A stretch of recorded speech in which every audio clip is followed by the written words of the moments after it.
Let's talk playoff basketball. Lakers. As someone who's a Lakers fan, JJ Redick, what were you thinking? You decide to take Rui Hachimura out the game, 9.2 seconds left on the clock, and you need a three-pointer to tie the game, and you decide to take your best three-point shooter off the court? What were you thinking? I'm looking on the court after timeout. I don't see Rui. I look at the bench. Rui's sitting down. Luka got his hands on his head, wondering why Rui Hachimura is not on the court. Luka, I'm asking the same questions. You take Rui Hachimura out of the game. Your best three-point shooter this postseason. He has the best three-point shooting percentage in playoff history. He's 58% from the three-point line. He was 4 for 8 that night.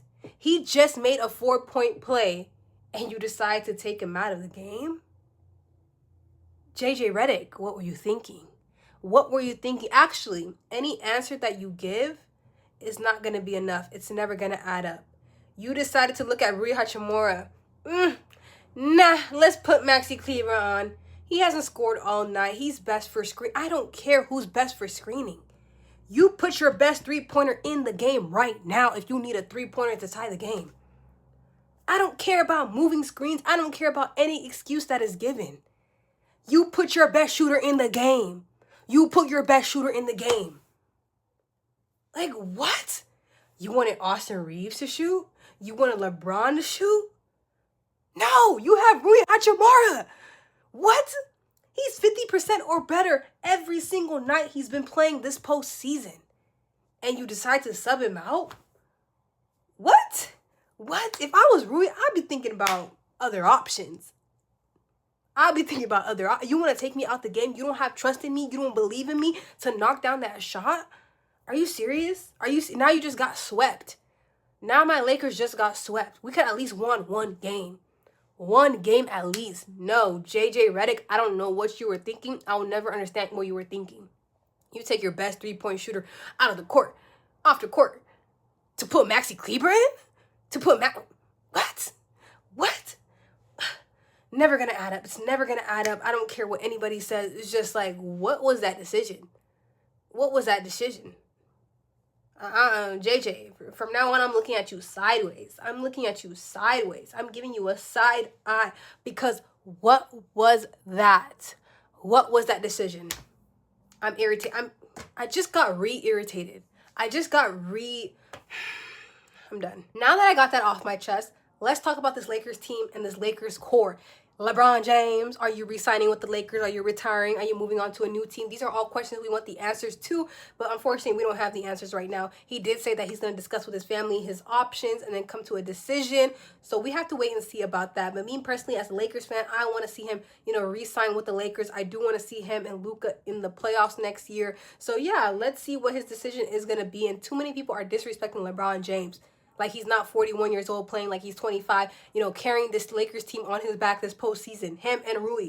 And that's me moving on to Rui now. Rui, he's a one-way player. He can catch and shoot. He's 58% from the three-point line this postseason. Yes, we commend him for his performance this postseason. But what else can Rui do? What else can Rui Hachimura bring to this Lakers team? He needs to improve defensively, rebounding, playmaking. He just can't be a catch and shoot player, especially moving forward, and especially because his contract is up after the summer, right? He's an unrestricted free agent. So are the Lakers going to pay him? Are they going to give him a fair price? Is he going to be, rebought back onto this team at a discount? What are his options? Because if you're looking, there is some organizations that might need him, that might want him. Are they going to offer him a better deal? Are the Lakers going to counter that offer?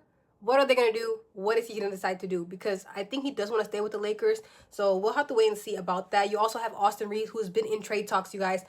A lot of teams want Austin Reeves. That's not the question. The question is, who are you willing to give up for Austin Reeves and a couple picks here and there? Who are you willing to give up for Austin Reeves? The Lakers, they want to keep Austin. Luka wants Austin. He's expressed that. But, guys, his contract is up next year. Are they going to trade him? Are they not? We have to wait and see. I like Austin. I mess with Austin. But DeAndre Ayton got to go. DeAndre Ayton, you got to go. So if we're talking about trading Austin, who are we getting? We need another big. Who are we bringing onto this Lakers team? Because DeAndre Ayton, you got to go. After your performance this postseason, you're not a Laker. You're not a Laker. They're already talking about trading you. But yeah, that's what the Lakers is looking like right now. Marcus Smart, he has one more year with the Lakers. I like Marcus. Keep him on. He makes the right reads. He makes the right plays. He showed up this postseason. He shows up defensively. He doesn't get enough credit for that, but he's one of the top defensive players, you guys. He's solid. He's solid. I like Marcus Smart. Keep Marcus Smart. But this Lakers team needs to fill their gaps and, fill where it's needed. Bring on another big. Get DeAndre Ayton out of here. Right now. Are we going to trade Austin? I don't know. Lakers got some decisions to make. OKC, they swept the Suns, they swept the Lakers. And, even though I'm a Lakers fan and I'm upset about that, I have to give credit where credit's due. This OKC's roster runs so deep. Outside of Shea, even though he's a star player on this team, outside of him, when you look at the rest of the guys on this team, they have players who can come in, shoot, score, play great defense, and make the right plays and make the right reads. And that's exactly what they've been doing this whole postseason. They haven't lost a game this postseason. They're playing amazing, phenomenal basketball. You have AJ Mitchell, who kind of took over in the Lakers series when Shea wasn't getting as many touches. He played amazing basketball, ability to score, shoot, make the right plays. Just amazing basketball. Jared McCain, who wasn't playing as much during the postseason, when given the opportunity to do so, came in and dropped 18 points. You have Chet Holmgren, you have Isaiah Hartenstein, you have Cason Wallace been able to knock down his threes, you have Lou Dort playing great defense. This team is able to just come together collectively and be unselfish and just pass the ball, make the right plays, make the right reads, and just a bunch of young guys who, just looks like they're having fun playing basketball and love playing basketball as a team. And yeah, it's going to be amazing to see who they play off in the Western Conference Finals, because I think it's going to be the Spurs, maybe, because that's the only team that I see, potentially beating this team, because they beat them 3 times in the regular season, but we'll have to see who wins that series between the Spurs and the Timberwolves.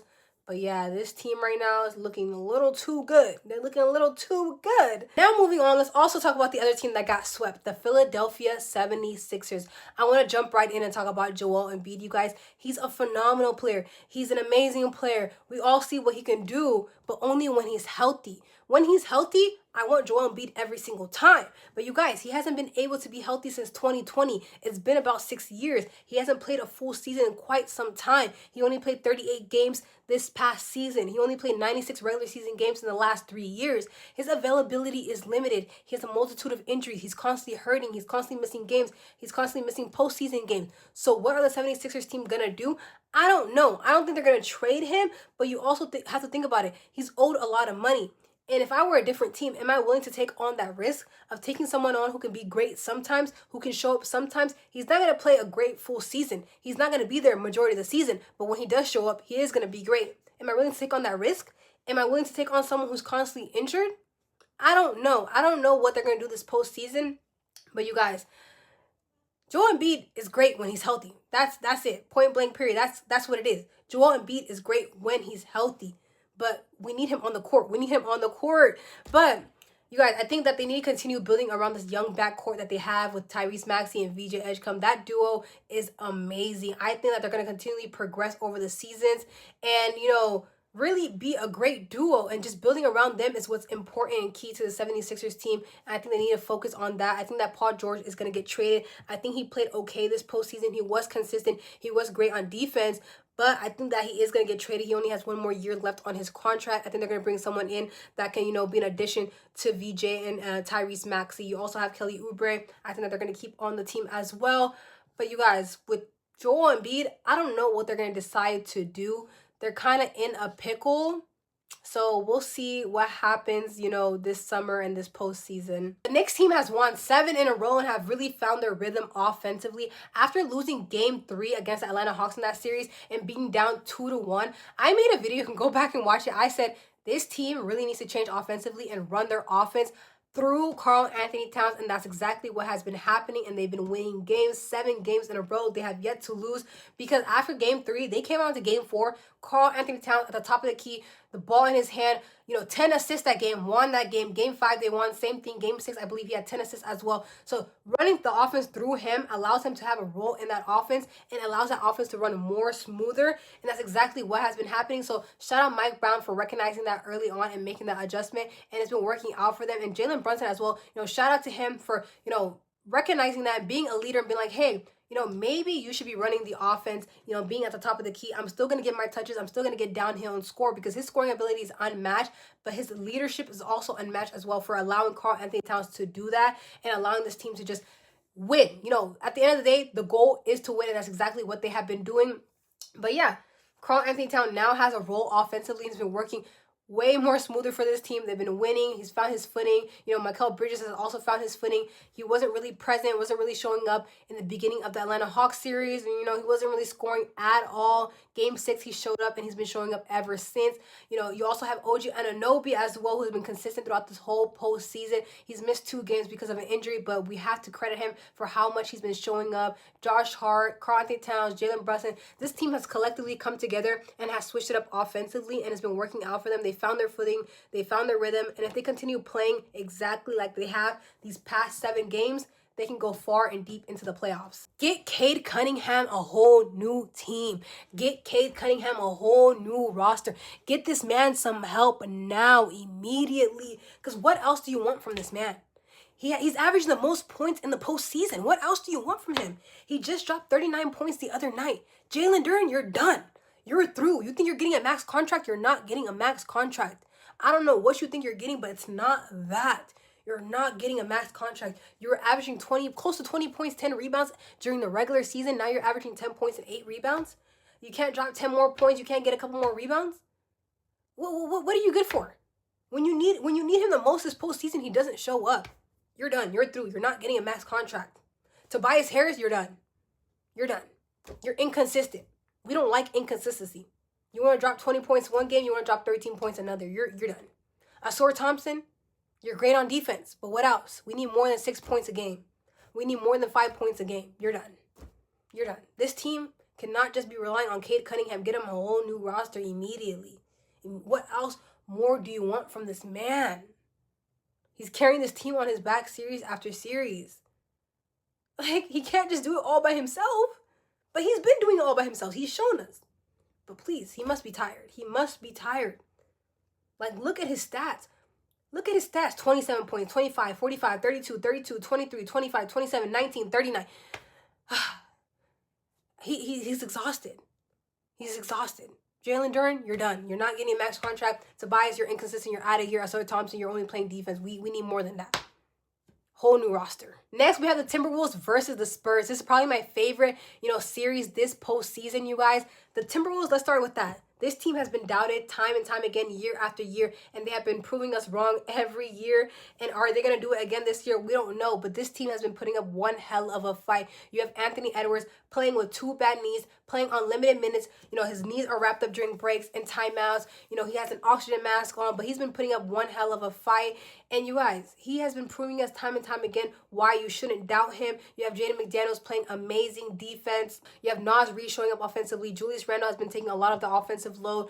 Rudy Gobert, not so much. I think Naz Reid might start over him in Game 6, but we'll have to see about that. You also have, on the other hand, the Spurs team, who has a young roster, who has been playing like they've been here before. They've been playing like they've been in the playoffs before when this is their first year into the postseason. You have Wembanyama, who's Defensive Player of the Year, playing phenomenal. You have Vassell, you have Castle, you have Harper, a rookie, playing amazing. You have De'Aaron Fox, who has been leading this team as well. And you guys, both teams have been playing tremendously. So going into Game 6 is going to be one to watch, because are the Timberwolves going to keep the series alive and lead it to Game 7? Or are the Spurs going to close out this series?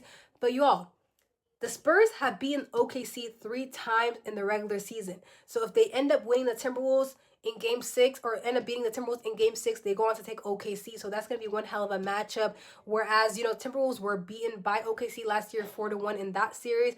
So if I wanted to watch a series, it's a series against Spurs and OKC, just because I feel like that's just going to be a better matchup. But who knows, because the Timberwolves have proven time and time again that they can make it far into the playoffs. So yeah, this series is just a great series. And I just been loving every single moment of it because it's like, you know, Timberwolves win game 1 and the Spurs and the Timberwolves and the Spurs. It's just like, what's next? What's next? You know, maybe a game 7 we'll have to wait and see and watch game 6. But yeah, my favorite series so far.